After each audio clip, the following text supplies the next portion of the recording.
In this lecture, Professor A.K. Enamel Haque explains the concept of GDP for a simple economy, an economy without government and external world. What does it measure? What we started our first class was that there are households, remember this diagram? And Yes, there sir. are farm. And we started that economy is actually transaction between this. And there is a market here, if you remember. This is the product market.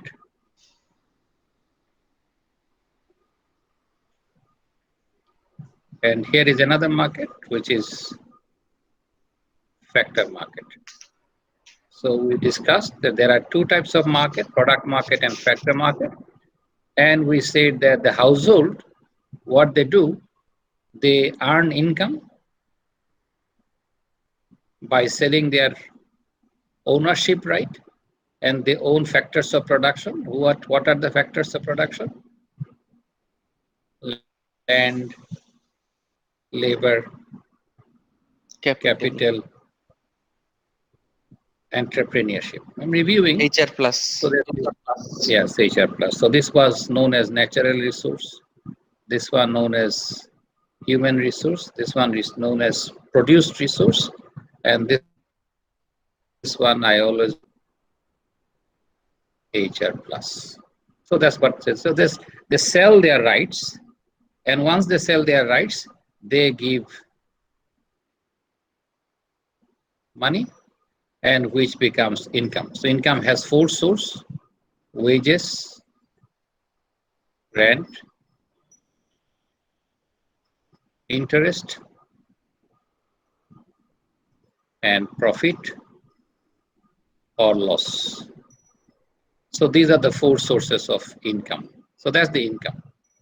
Once a household earns the income, we said they spend.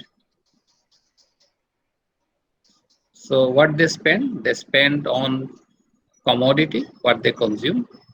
And if they don't spend, they save.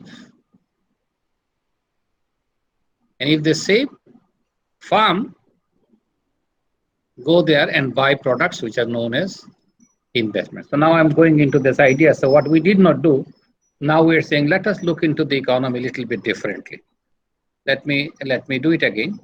So we said, okay, if they have income, and it really doesn't matter whose income, anyone who is in income, they actually, what do they do with their income? They basically spend money. So spend money for what? To buy goods and services for consumption purpose. So they spend for consumption purpose.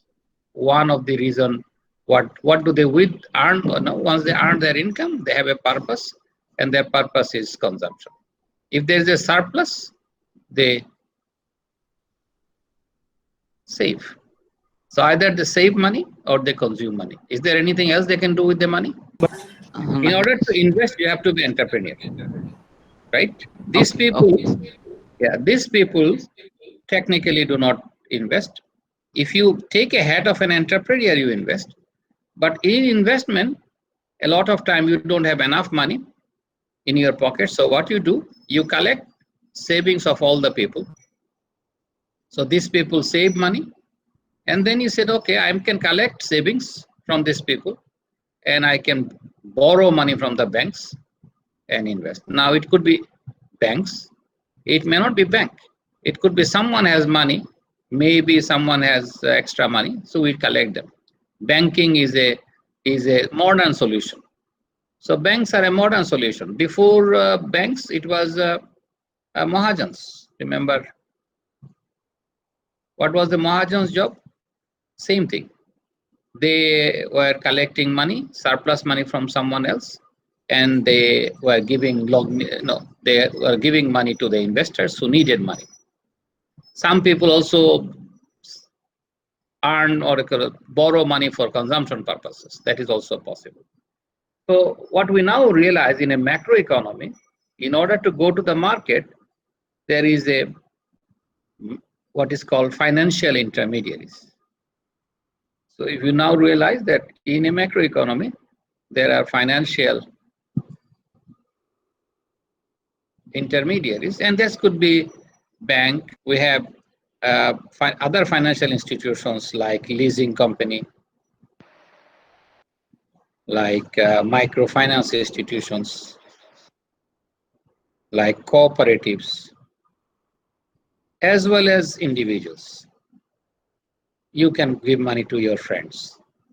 So individuals. So these are the sources who are technically financial intermediaries. They actually give money to someone who needs it. In other words, if you have a surplus, someone can borrow and do this, and that's what the whole reason for. So in other words, whatever I earn, remember household earn money from 4 sources.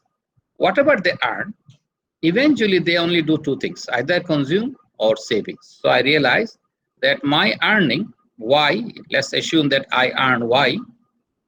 If I earn Y, C plus S. So either I consume or I save.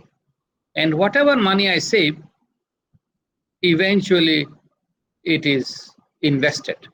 So we can say this income is either C plus I. So realize what I'm doing. I'm trying to find out that for the whole economy, it's no longer for me. Everyone, if everyone's income collected in a basket, if everyone is income and collected in a basket, this becomes Y. So this is a basket and this becomes Y. So we have Y as an income for everyone. This is my Y. Whose income? Everyone. So this is income of 1 plus income of 2 plus in Bangladesh 16 koti income. So everyone's income, if I look at the sum of everybody's income, that becomes big Y, and this is the income, and that's what we call national. So we have a name for it. We say this is known as national income. So national income is nothing but income of all individuals. If we sum them up, we get national income. So national income is basically coming from this side, because it's this through the factors I get it. So this is where I get national income. How do I get national income? If you sum all of them for every individual in the economy, we get national income. And this is technically spending, which is called national expenditure.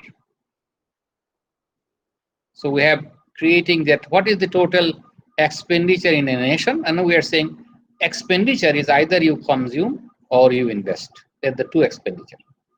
So if you add this income, it should be equal to expenditure, because I cannot eat money.